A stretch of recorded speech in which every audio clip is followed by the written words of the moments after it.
Hi guys and welcome back to the channel. Today I've got two replays in the Russian Tier 8 Premium Tank Destroyer, the Bizon T103. And we've got two pretty nice games coming up for you. This tank is a tank destroyer that was released a very long time ago. And it's a bit of a funny one, right? Because the hull is the T100 heavy tank chassis prototype thing, which is basically like the box tank. If you know the box tank, the SU-100Y, it's basically that chassis, but with this big honking turret stuck on the top, which has some pretty decent turret armour, and this big ass naval cannon, which is a 130mm gun, which is a really nice gun on this tank. And yeah, this tank pretty much is a pretty nice slapping brawler of a tank destroyer, really, because the hull armour isn't that great. The hull armour it gets pretty buttered, although if you're facing tier 6s and, well, mainly tier 6s, they can bounce on it. But for the most part, your armour is Swiss cheese on the lower part. But your turret armour is pretty solid. I mean, you can bounce tanks up to like 250, 260 pen off your turret, and obviously using your gun depression and that, you can bounce a lot more, as long as they're bouncing off the front and not hitting your cupola on top. So if you get hull down, this tank can put up a really good fight. Naturally, being as big as a house, it doesn't really have any camo, but you can negate that these days with the camo net, or should I say negate it? You can make it more bearable, I should say, with the camo net, which is something that you never used to be able to do. And yeah, on the whole, I do like this tank. I don't play it all that often, but I ended up playing it.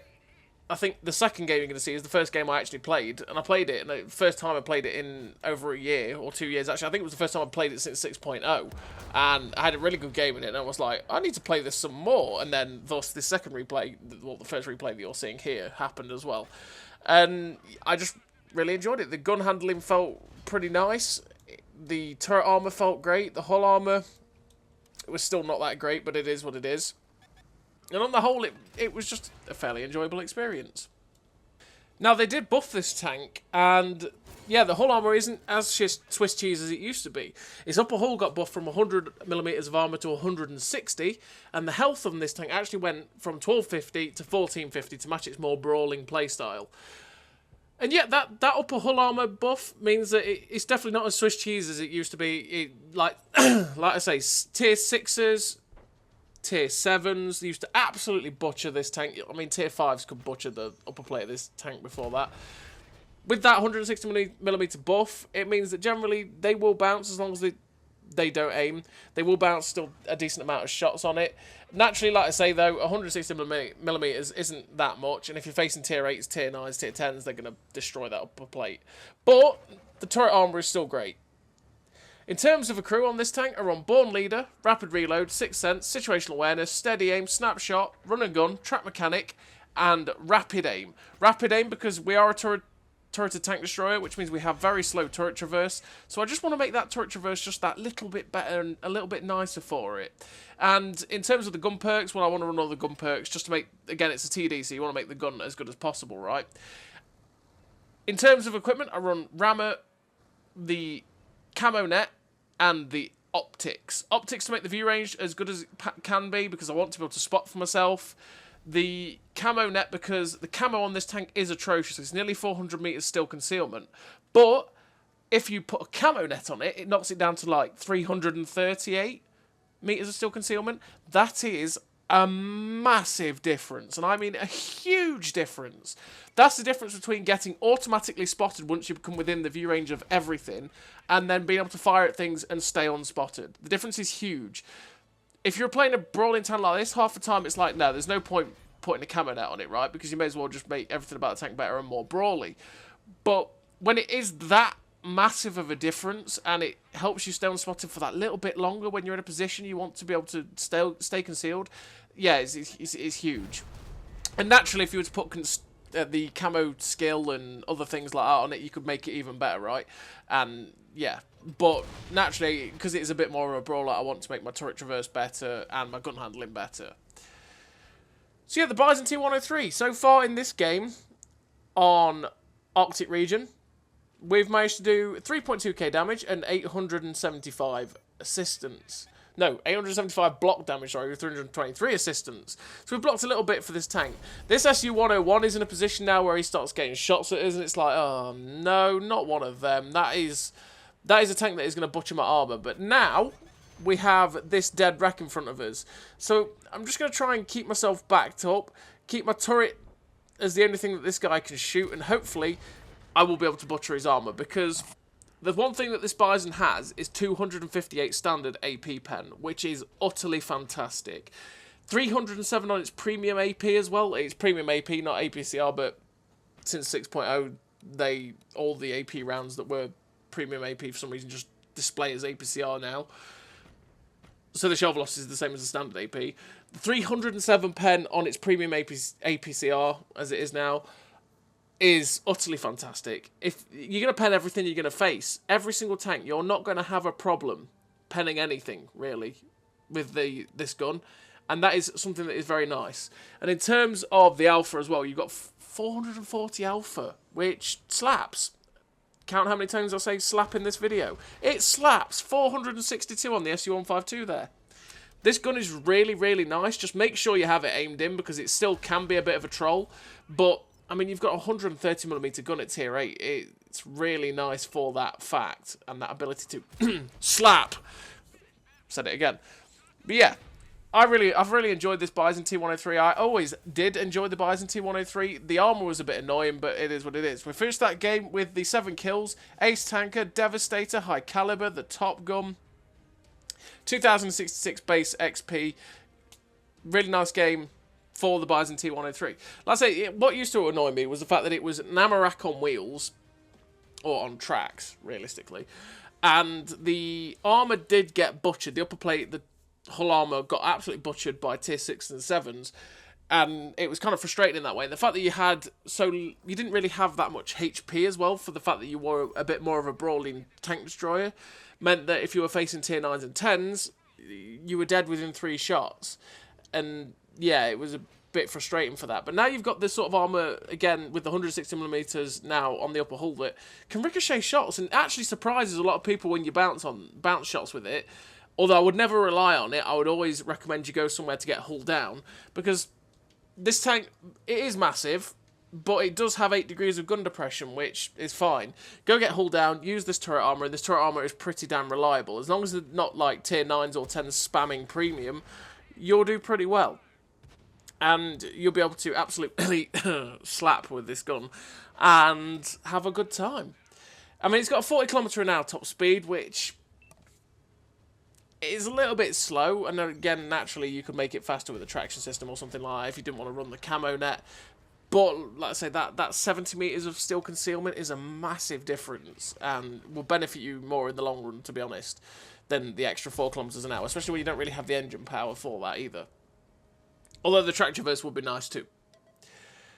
So we're on the second game, and we're on Cliff. And so far, we've done 1200 damage, because we hit the T41E1, the auto-loading Bulldog, as he was climbing the hill, set him on fire, and we managed to get another shot into another guy. I think it was the Barask.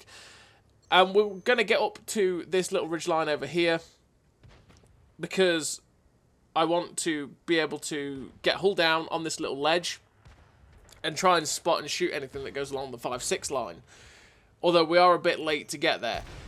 That 1375, don't think really was paying attention to the fact that I was here, and we managed to shut him down. And now we're at this position. It's like, I could go to where I was intending, but they have sent a couple of people around the back end of the hill. So you know what? We're going to set up in a position where we can try and defend it. The artillery ends up missing us just, thankfully. And we're just watching what's happening. The ISM that's down here shuts down the T-77, and there is a Skoda T-56. We get a nice shot into him, then we start getting shot from above, and it's like, Mr. Barask, that's just rude. Thankfully, he's dumped his clip now, though, so we still have to be careful of it, because it could quite easily come back and hit us again. Artillery slaps a shot in, and it's like, oh, please. Getting a bit frustrated, because we are under the cosh here, and we've still got the problem that happens on Cliff all the time these days, and I suppose always did happen, to be honest, on Cliff. It's not just a recent thing, and that is that everyone seems to camp on the 1-2. Their team's doing it as well, to be fair. We're under the cosh with these guys. Their team's doing the same. I mean, we've got, what, 4 tanks spotted here? And there's still another 4 tank destroyers, a light tank and a medium tank somewhere, or something like that. 4 tank destroyers anyway, at least, camping in their base.